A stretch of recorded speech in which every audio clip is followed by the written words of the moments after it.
ఢిల్లీలో AP CM Chandrababu మాట్లాడుతున్నారు. Live ద్వారా చూద్దాం. Is proud of him.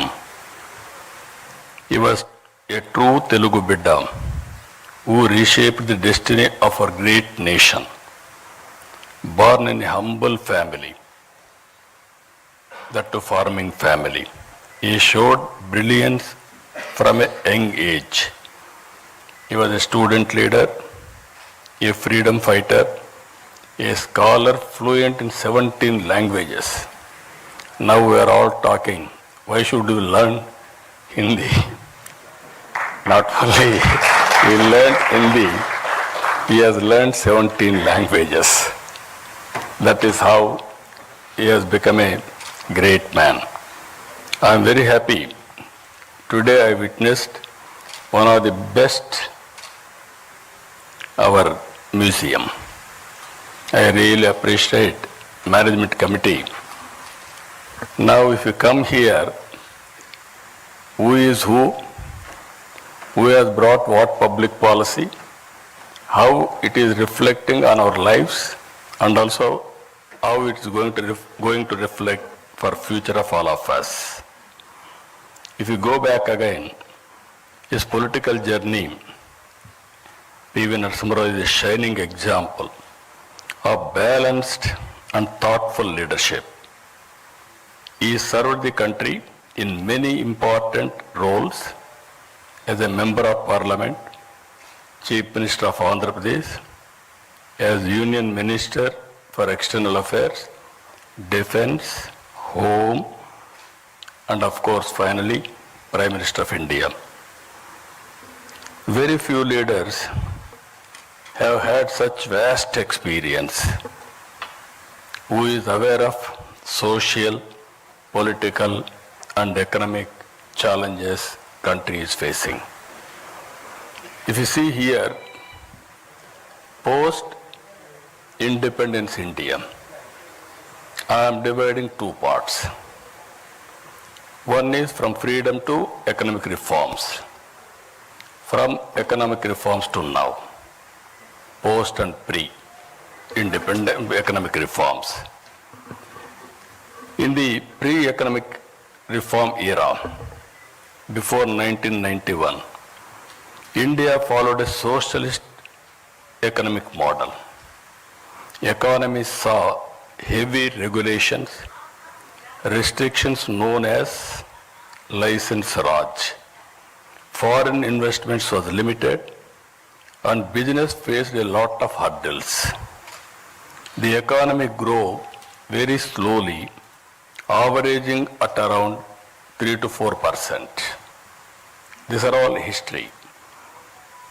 By 1991, India was facing major economic crisis.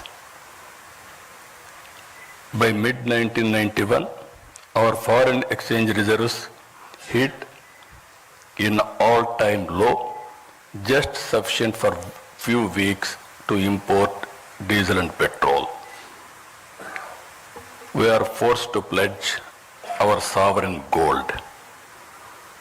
It was time to bring in bold reforms and usher in a forward-looking public policy.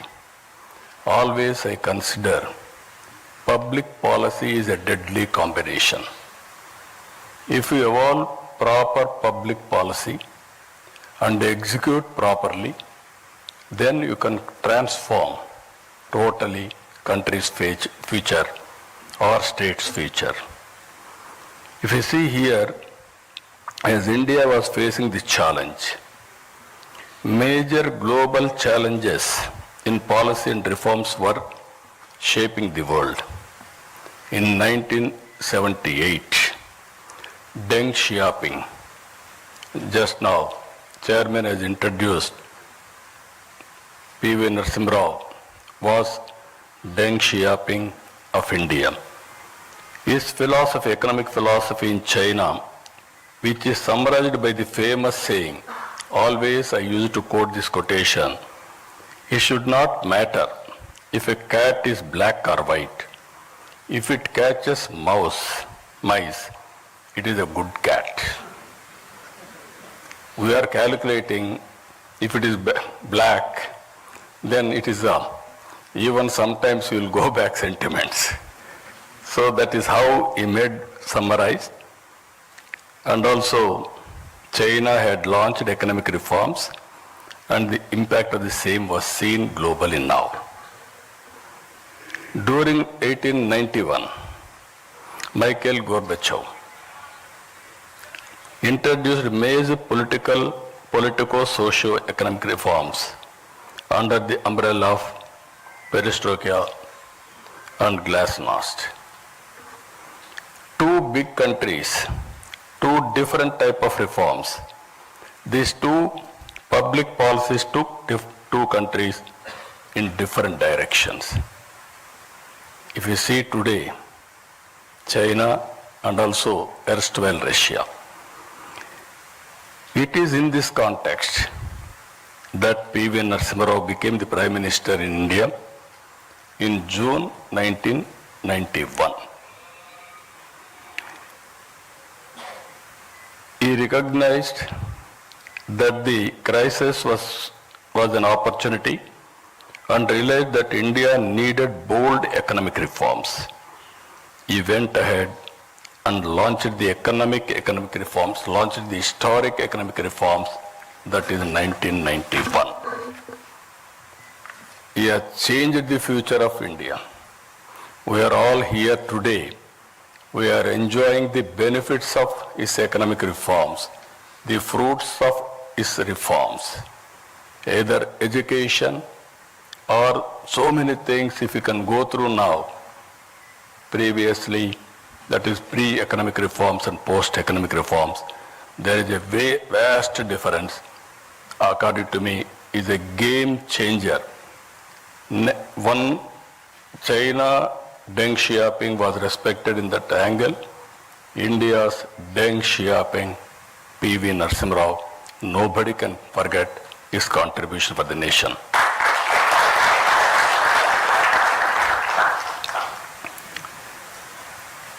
It is important to note that he was heading a minority government, not a comfortable government. To bring in bold reform, political consensus is required.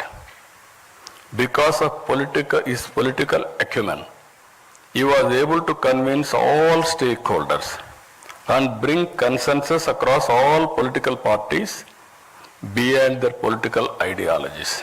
Some intellectuals, friends are there, even media. At that time, India used to talk some parties are talking communism, some parties are talking capitalism, some people are talking socialism. But to convince all these people and bring in one platform, it's very difficult. That is the greatest achievement P.V. Narasimha Rao garu was able to achieve. I really compliment him. P.V. Narasimha Rao garu ended the license Raj and made it easier to start and run businesses. He opened up the Indian economy to foreign investment.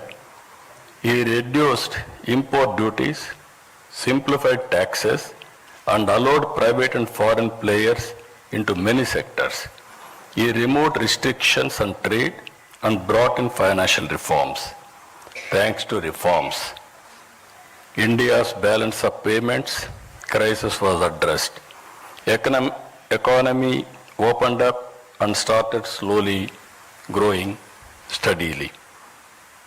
The reforms helped improve the overall economic environment and set the stage for future growth.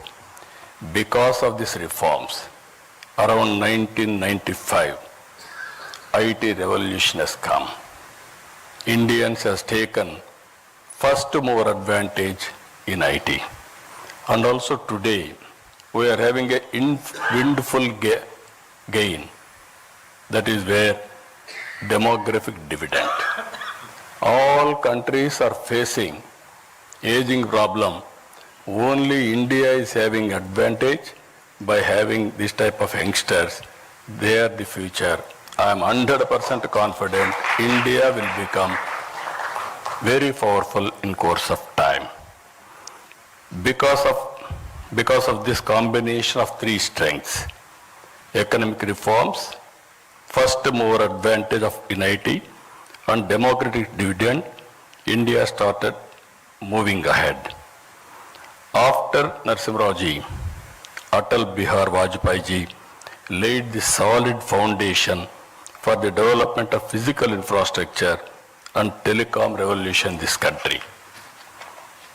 I am very fortunate I was associated with him. Napendra Mishra ji was with Prime Minister as Principal Secretary at that time. We had a wonderful time. He was able to achieve major milestones in the field of infrastructure projects, national highways, airports, ports, power projects, telecom, and setting up of information technology and industrial parks to boost industrial production and exports. India witnessed, that was his era, nobody can forget about his contribution. India witnessed coalition governments from 1989 till 2014. Because of economic reforms, coalition governments were able to produce better results, which the governments with clear majority in the past were not able to produce. That is where I am saying pre-economic reforms and post-economic reforms, that is the power of public policy. A turning point came in 2014. The electorate gave a strong and clear mandate to a bold and visionary leader, Honorable Prime Minister Narendra Modi ji. He brought bold initiatives like Digital India, Make in India, Startup India, and Atmanirbhar Bharat. Under the leadership of Prime Minister Narendra Modi ji, India earned a new phase